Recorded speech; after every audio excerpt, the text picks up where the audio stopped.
Olá, sou a professora Márcia Cíntia, do Colégio Procampus, professora de matemática e coordenadora. Hoje estou trazendo o professor Rômulo Arantes, professor de literatura, professor da casa, professor do terceirão. Na verdade, nós vamos dar início ao nosso podcast Revisão Enem 2023. Então, sem muitas demoras, porque as apresentações, realmente, o professor Rômulo, ele tem muita história aí. Eu quero saber, professor Rômulo, vamos começar por essa prova Enem. Não é de gramática, isso foi o que ele me disse. Não é de literatura, não é de arte, não é de educação física ou redação. Fale um pouco sobre. Primeiro, muito obrigado pela oportunidade, é sempre um enorme prazer. Agradeço ao Colégio Procampus, agradeço a você, Márcia Cíntia, e a todos que compõem todo o processo. E fica logo aqui, antecipadamente, os meus votos de que todos, absolutamente todos, têm uma excelente prova. Fato, a prova não é de gramática. Não significa dizer que aspectos gramaticais não sejam cobrados. Muito pelo contrário. Alguns conteúdos específicos de gramática serão cobrados. Sintaxe, semântica, esses conteúdos eles são sempre cobrados. Questões sobre variação linguística, gêneros textuais, tipologia textual, função do texto, função da linguagem, figura de linguagem. Esses conteúdos todos que são gramaticais, eles estarão na prova. Mas eles estarão de uma maneira muito sutil. Portanto, você precisará muito mais do que o domínio da norma culta para fazer uma boa prova. Você precisará, que fique claro, o conhecimento gramatical, o conhecimento de gramática normativo é imprescindível. A prova não é uma prova de literatura. As questões não serão constituídas exclusivamente ou diretamente em função de uma escola literária, ou de uma determinada obra, ou de um determinado autor. Porém, sem o conhecimento básico de teoria literária e sem um aprofundamento sobre os principais clássicos e sem um entendimento de como as construções literárias se processam, seguramente você terá uma enorme dificuldade, considerando que a maioria dos textos das provas do Enem de linguagens são textos verbais, ou seja, aqueles que apresentam como suporte básico a palavra. E esses textos verbais, em sua maioria, apresentam linguagem conotativa, figurativa, plurissignificativa, dotada de literariedade. Portanto, sem o conhecimento literário, não há como. Algumas questões são constituídas a partir de imagens. Como este ano, no último sábado, o ministro da Educação, Camilo Santana, ele anunciou que o caderno de provas, os cadernos todos de provas serão coloridos. A tendência natural é que passamos a ter mais imagens numa prova que é demasiadamente extensa. Esta atitude não é apenas inclusiva, ela não é apenas uma alternativa para melhorar as imagens da prova. Ela é também uma possibilidade de encurtar o tempo de resolução de cada questão. Como é uma prova contra-relógio, você tem 5 horas e meia para realizar o primeiro dia, e você tem um caderno de questões com linguagens, com humanas, e tem uma redação para fazer, você precisa otimizar o tempo. E uma possibilidade é que a própria organização da prova pense em colocar mais textos em magetes, ou seja, menos textos verbais, colocar um pouco mais de textos não verbais ou textos com linguagem mista. Quanto ao aspecto do colorido, além de termos essa possibilidade, tem uma outra muito importante. Alguns conteúdos de arte podem ser cobrados com uma facilidade maior, tais como o impressionismo, por exemplo, um movimento de vanguarda do final do século XIX, da França, que tem como duas grandes referências Manet e Monet. São nomes muito próximos, esses artistas, inclusive, no começo de suas trajetórias, eles não se entendiam. Depois conversaram, afinal de contas, pertenciam à mesma linha de produção. Como distinguir a arte de Manet da arte de Monet? O Manet, ele usava normalmente em suas obras um fundo preto. E o Monet, ele apostava em uma dimensão policromática. Então, se o impressionismo estiver na prova, qual dos dois aparecerá? Monet. Pega a dica, isso já é uma informação importante. Outro movimento de vanguarda que poderá aparecer certamente, o cubismo. Mas que cubismo? O cubismo de Paul Cézanne, o cubismo de Pablo Picasso, o cubismo de Gris. Uma informação única, preciosa para você. A descrição da guerra em Guernica, o mural do Picasso, 4 vezes na prova do Enem. Por que este cubismo do Picasso era privilegiado? Porque ele é monocromático e o caderno de provas era em preto e branco. Quem vai aparecer agora no cubismo? Gris. Um espanhol chamado Gris, que produz um cubismo sintético que apresenta policromatismo, várias cores. Outro exemplo, professor, assim, prático, a obra mais importante da modernidade no nosso país, a pintura mais importante da modernidade é o Abaporu, constituída pela Tarsila do Amaral com cores quentes, as cores tropicais. É claro que esta obra é um convite para esse formato de questão, para esse formato de caderno colorido. Uma outra observação, o cuidado do MEC foi muito grande. Lá quando o anúncio de que o caderno de questões passará a ser colorido, há uma especificidade, pensando nas pessoas com deficiência. É daltônico? No questionário sociocultural você colocou que é daltônico? Pois a sua prova, o seu caderno de prova terá um ajuste específico para que você seja incluído no processo. Então, não é gramática, não é literatura, não é arte. As questões que envolvem a linguagem corporal, educação física, não é educação física. E a redação, por favor, eu sei que é um clichê, mas pelo amor de Deus, eu sei que é um truísmo, uma obviedade, mas deixa eu explicar. Ninguém consegue escrever se não sabe ler. Então tem um padrão, você precisa respeitar a norma culta, gramática, e você precisa fazer uma intervenção. O repertório sociocultural. Como é que você vai citar se você não conhece literatura ou arte? Então é uma simbiose. E o que eu estou falando não é para inglês ver, nem para professor. Não é nada de tecnicismo. Qualquer pessoa, você que vai fazer o Enem, ou seu pai, seu responsável, alguém que está assistindo aqui o podcast, vai entender perfeitamente. Você precisa de um aprofundamento muito grande nessas áreas do conhecimento, muito grande nessas disciplinas, para que você olhe para a prova e entenda. Ah, eu encontrei um poema. Um poema. Qual é o gênero textual? Isso é gramática, viu?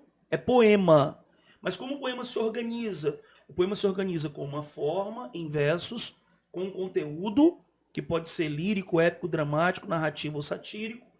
E ele pode apresentar também, e vai apresentar uma linguagem. E essa linguagem é uma linguagem verbal e conotativa. Então, se esse texto é um texto literário, naturalmente você vai precisar de uma combinação entre elementos gramaticais e elementos literários. Não é fácil, Cíntia, não é simples, é uma explicação ampla, mas extremamente importante. Minha gente, vocês perceberam que eu fiquei caladinha, porque eu fiquei babando.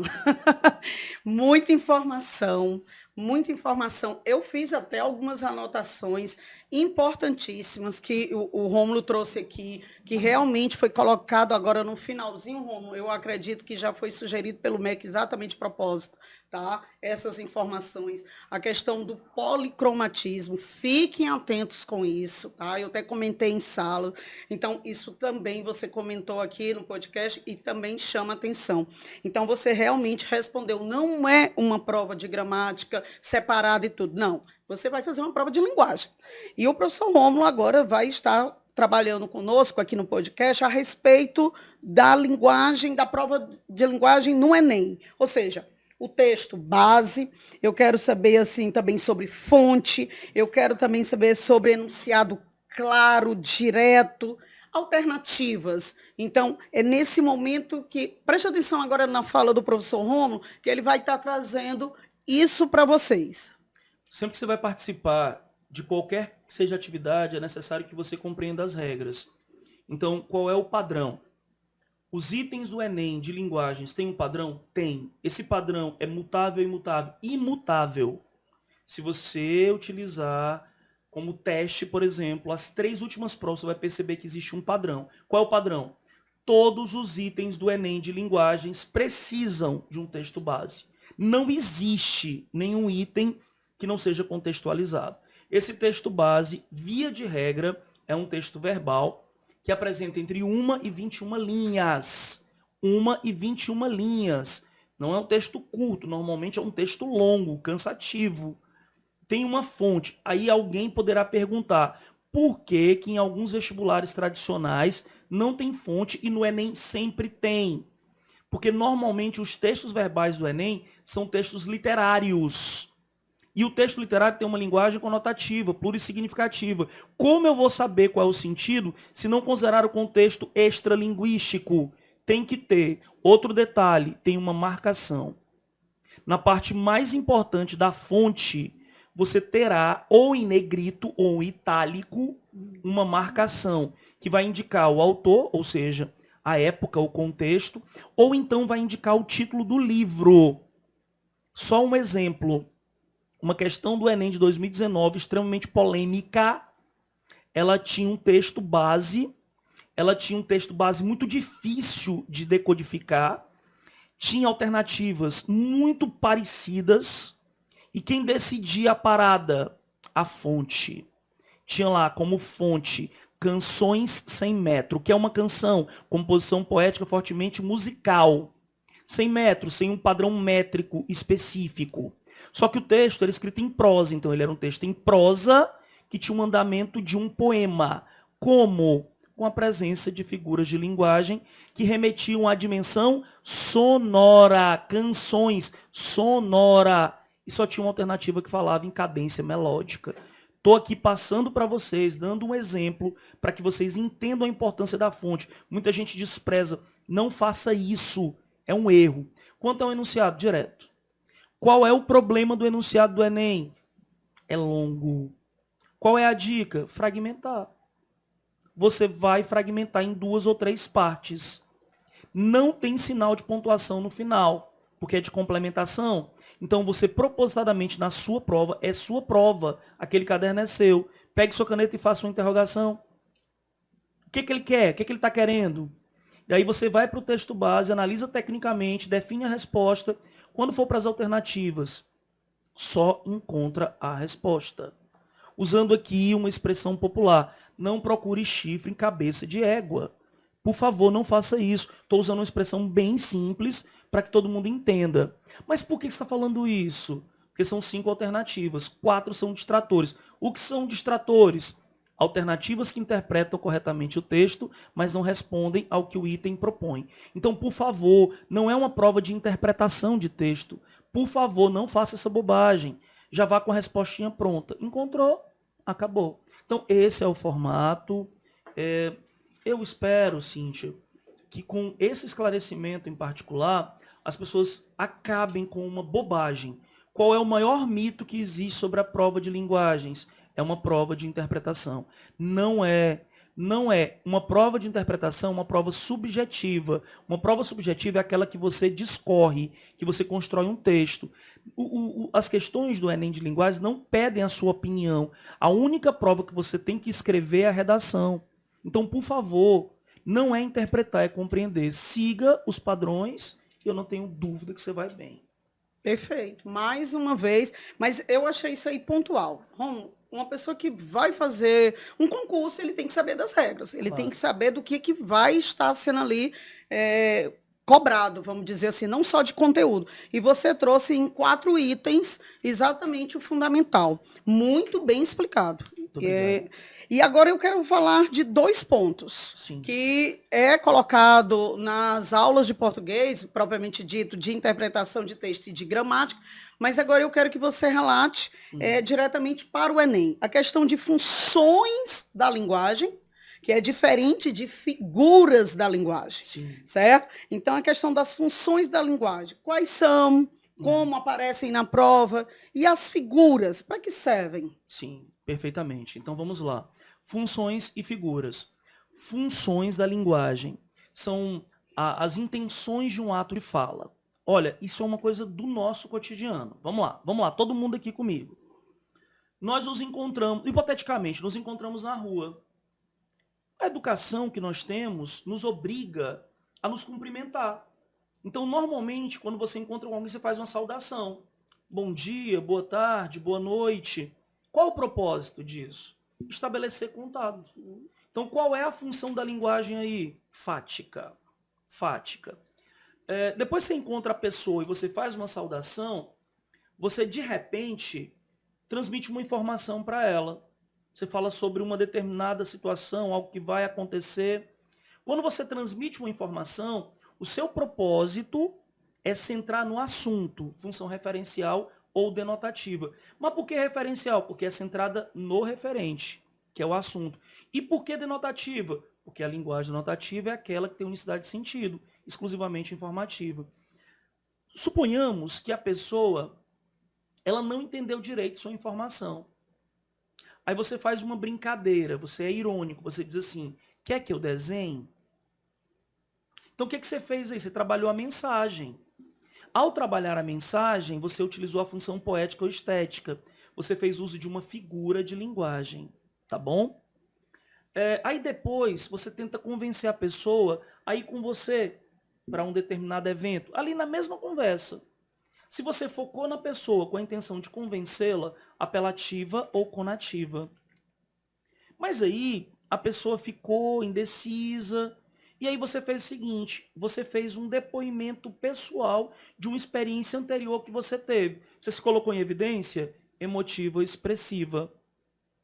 Em algum momento, a pessoa disse assim, achei interessante seu relato, muito bacana, mas eu queria que você explicasse com exemplos.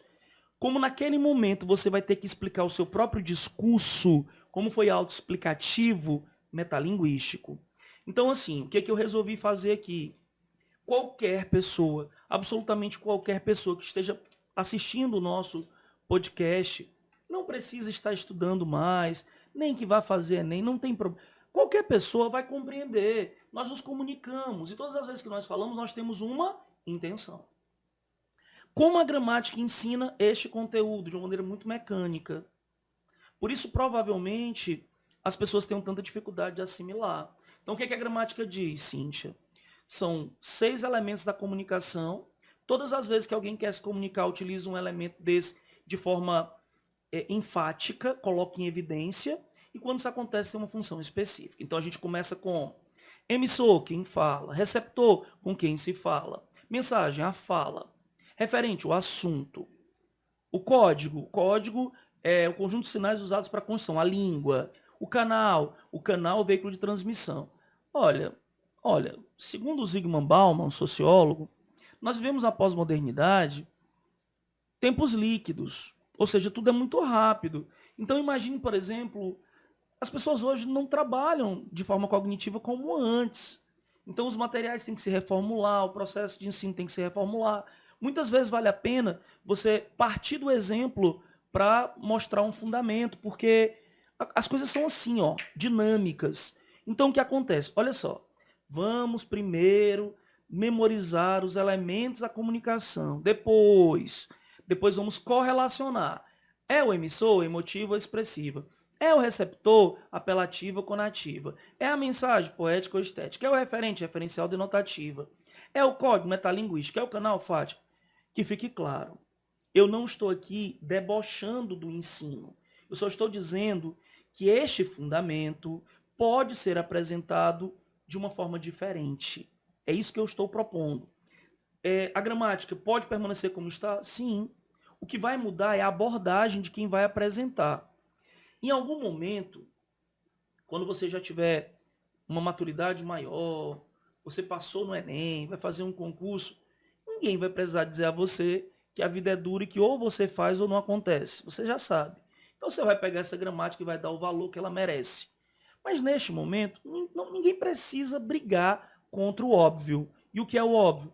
Rapidinho, pessoal. Vamos fazer assim, ó. Vamos fazer uma divisão exata. São quantas funções? 6.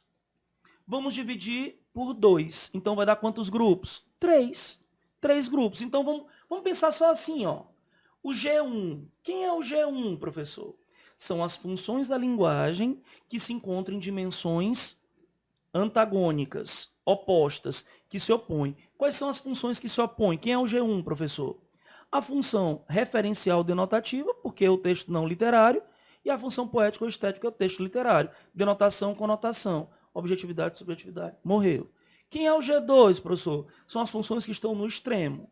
Eu sou emissor e vocês são receptores. Se está em mim, emotiva ou expressiva. Se está em vocês, função apelativa ou conativa. Aí são os extremos. E o grupo 3, quem é o G3? Cotidiano. Qual a singularidade do G3, além de ser usado o tempo todo? É que não tem sinônimo. Vamos lá? No G1 é a função poética ou estética, a função referencial denotativa tem sinônimo. No G2, referencial denotativa, G2, você tem a função, falei primeiro, referencial denotativa G1, poética ou estética. Agora G2, agora no G2, apelativa ou conativa, a função emotiva ou expressiva, tá? E no G3, é fática e função metalinguística. Além de serem as mais usuais, fática ou fática, não tem sinônimo. Metalinguística ou metalinguística, não tem sinônimo. Ou seja, eu te dei aqui uma dica rápida. Divide as 6 por 3, tá? Você vai ter pares, tá bom? Você vai ter 3 pares. G1, G2, G3. Aí você pensa, funções opostas, funções de extremos e as funções do cotidiano. Pronto, suave. Quanto às figuras, o que são figuras? São recursos que você utiliza para tornar a comunicação mais representativa. Qual foi o exemplo que eu dei na minha fala sobre funções? Ironia. Quer que eu desenhe? Então você usa para quê? Para tornar a comunicação mais eficaz.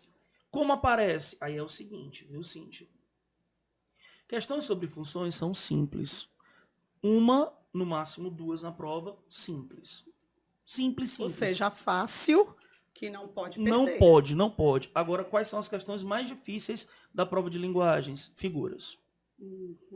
E eu vou dizer por quê. Vou só dizer por quê. Se você já fez o Enem, eu vou lhe perguntar. Você lembra de alguma questão sobre variação linguística? Lembra? Alguma questão sobre funções? Lembra? Alguma questão sobre gêneros textuais? Lembra? Alguma questão sobre o modernismo? Lembra? Pós-modernismo? Lembra? Alguma questão, me diga uma questão sobre figuras de linguagem, você não lembra de nenhuma. E no ano passado foram 3 sobre ironia. E por que você não lembra? Porque não tem no enunciado assinale alternativa que traga a figura ironia. Metáfora, não tem. Então, todas as vezes, eu vou logo dar uma dica. Tá fazendo a questão e não tá encontrando o conteúdo. Meu Deus, eu não sei. Que questão é essa? É de interpretação? Não é. Seguramente é de figuras de linguagem. É muito sutil. Então, como é cobrado? Tem um texto base, aí o enunciado vai perguntar no andamento da mensagem, na dimensão expressiva, é possível reconhecer na fala, algo do tipo. Ou então, vai dizer que o texto apresenta um poema, o lirismo apresenta uma dimensão metafórica. Aí tu vai precisar acionar o conceito de metáfora, que é uma comparação implícita. Ou numa dimensão metonímica, sabe aquela oração famosa cristã? O Pai Nosso? O pão nosso de cada dia nos dai hoje. Não é o pão, é o alimento. Isso é uma relação metonímica. Então, é tão sutil que eu peço para tomar cuidado. É verdade. É isso aí. Muito bem, ótimo. Então, eu acredito que eu fui feliz quando eu uni funções e figuras, né? Estão correlacionadas. Exatamente. E eu sei que essa parte aí, muita gente diz, não, mas é só decorar cada função, o que é que cada um diz, mas eu acredito, como ele colocou aqui, não é dessa maneira, não é vamos dizer assim, não é um conceito, é o que você vai receber lá para você perceber exatamente no sutil, como ele colocou. Que felicidade. Só que agora eu quero trazer um pouquinho, até vamos dizer assim, da tua área. Sim, vamos claro. dizer assim, romantismo e o realismo. Sim, são... Como é que você acredita? Olha que eu estou te desafiando, na verdade, Sim. 2023. O que tu acredita que venha por aí? Você falou muito bem aí da questão já da obra, né? É bom ficar atento à questão de obras que antes não vinham e agora, como a prova vem colorida, toda com essa dinâmica. Então, fale um pouquinho aí do romantismo, realismo, se vem tirinhas, vem mesmo as obras. Bem, em relação ao romantismo, as provas recentes elas têm variado um pouco. Nós tivemos, em 2021, uma questão a partir de uma pintura romântica do Vitor Meirelles, Moema, que é a adaptação de uma obra literária chamada Uruguai, do Basílio da Gama. Só uma correção. Na verdade, o Uruguai, do Basílio da Gama, traz uma dimensão indianista, e tem uma índia que morre, que é a Lindóia, mas a obra Moema é uma adaptação de Caramuru, do Frei José de Santa Rita Durão, tá? E tem uma índia lá que morre afogada. E o Vitor Meirelles fez uma representação. Então a questão era uma questão sobre conceito do romantismo a partir de uma pintura. Mas em 2020, a questão ela tinha um fragmento de um poema do Gonçalves Dias, e a questão perguntava como o eu lírico se colocava na construção. E ele se colocava de forma feminina, Gonçalves Dias é um homem, mas a voz poética era de uma mulher, e essa mulher estava projetando na natureza seu estado emocional. Então ela dizia num determinado momento que se sentia como uma flor desabrochando. Uma das características importantes do romantismo é a projeção dos sentimentos na natureza. A natureza ela funciona como um espelho, ela é personificada. Então, em 2020, uma questão com texto verbal, em 2021, uma questão com texto imagético. Então, eles têm variado bastante. Agora, o romantismo é um manancial. O romantismo é um absurdo. Por exemplo, se nós pensarmos que a nacionalidade, o nacionalismo é um assunto sempre muito recorrente, é sempre muito presente na sociedade brasileira, o sentimento de amor à pátria, o nacionalismo romântico é o nacionalismo fanista. Esse nacionalismo fanista é um nacionalismo naturalmente, ou por excelência, xenófobo, averso ao estrangeiro. Então, como existem questões como, por exemplo, questões de refugiados, você sempre tem a possibilidade. Principalmente porque no modernismo os autores refutam esse nacionalismo fanista, com o nacionalismo crítico, em tom paródico. Qual é o poema mais popular da literatura brasileira? Canção do Exílio. Quem compôs? Gonçalves Dias. Qual é a escola literária? Romantismo. Outra possibilidade. Lamentavelmente, um dos grandes dramas da sociedade atual é o suicídio. Os textos ultrarromânticos eles eram construídos por adolescentes depressivos, que viam de forma irracional e lógica na morte a solução para os problemas. Então, um outro tema muito significativo. Outro detalhe interessante é que no final do romantismo os autores lutam por uma causa importantíssima, que é a liberdade, o fim da escravidão. Então, Castro Alves, por exemplo, ele tem um poema famoso chamado Navio Negreiro, que cabe em qualquer prova. Então, estou falando aqui de possibilidades. Gonçalves Dias, Álvares de Azevedo, Castro Alves. Aí você pode, por exemplo, trabalhar numa dimensão nacionalista, trabalhar numa dimensão intimista ou numa dimensão libertária. E não esquecer de um detalhe.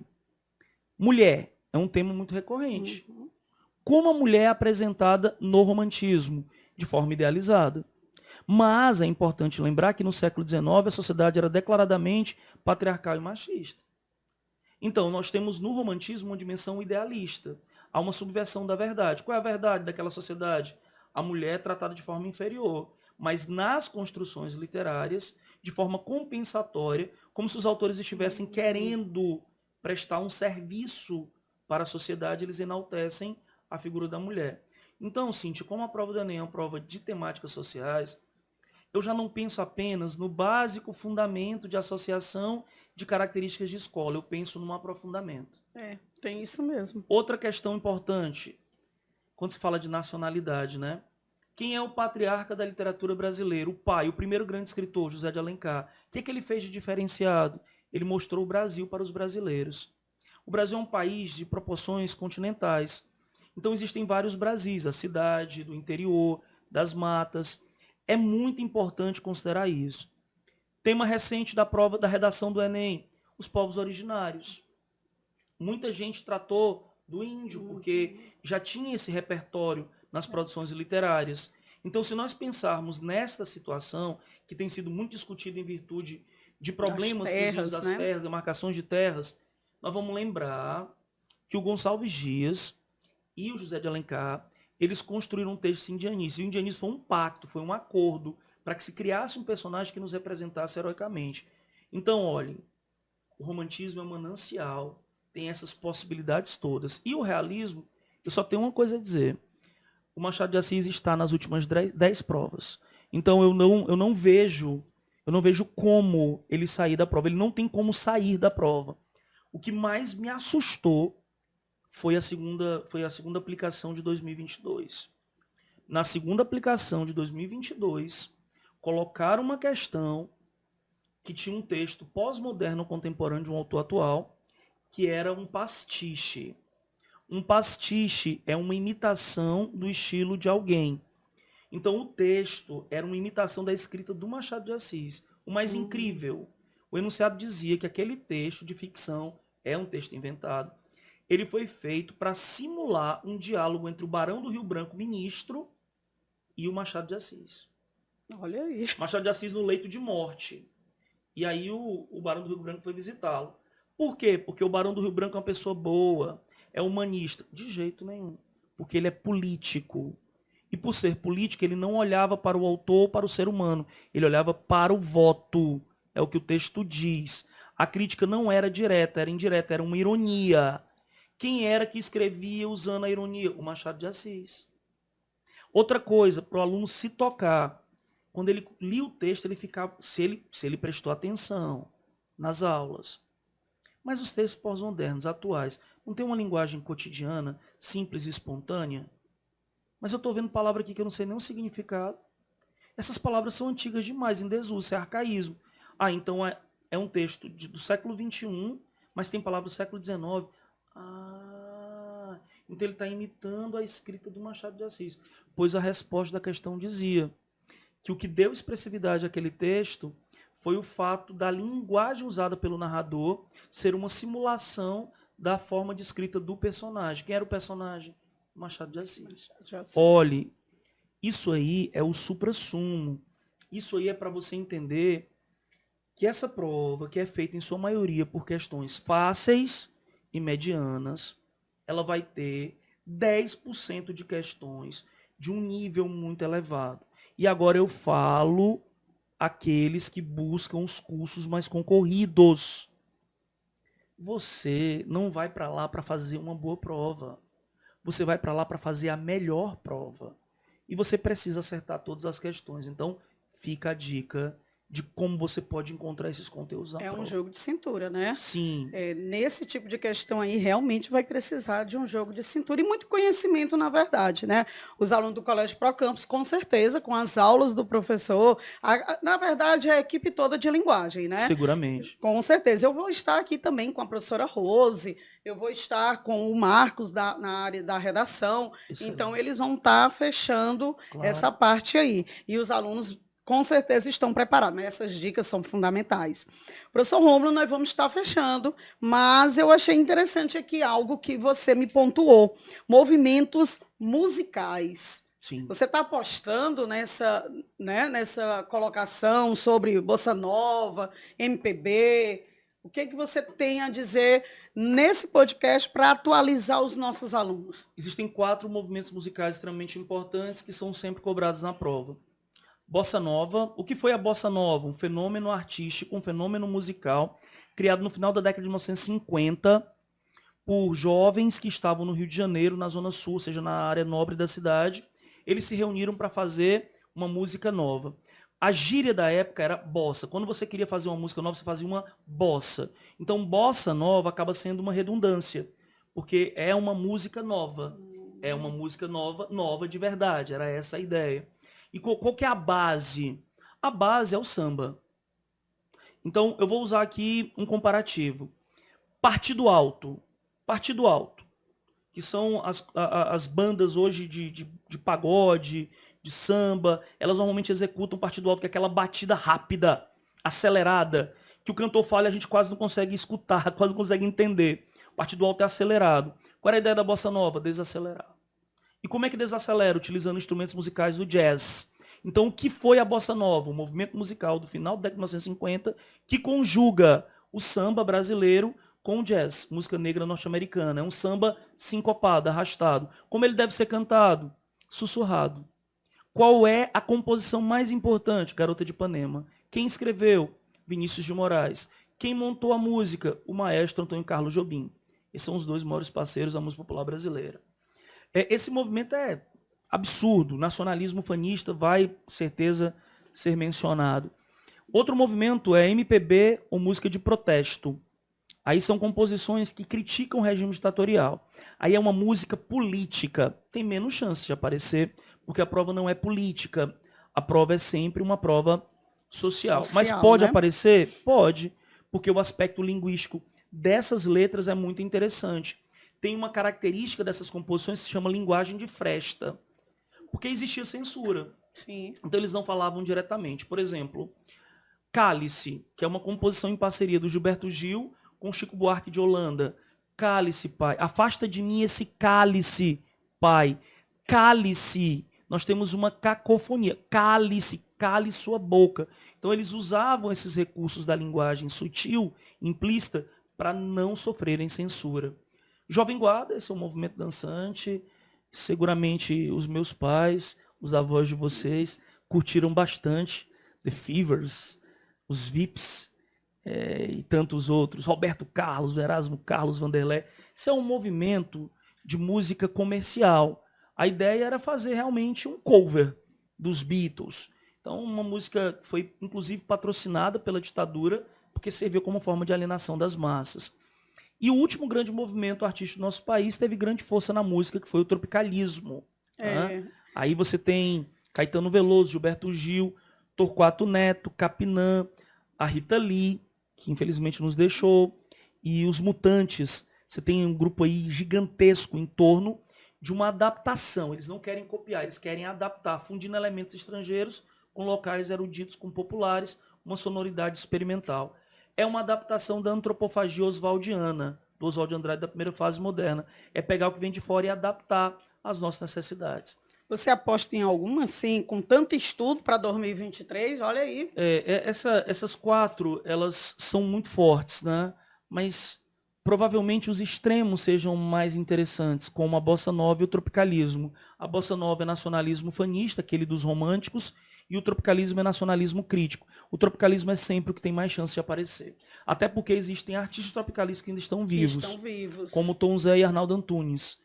Então, grande chance. E fizeram aí, nesse período aí de 2022, 2023, vocês devem ter acompanhado, eles apareceram muito aí. Sim. Tá? Sim. Então, muita algo para né? quem tem uma boa observação, Sim. é bom ficar atento. Gente, que podcast. Olha a riqueza desse podcast.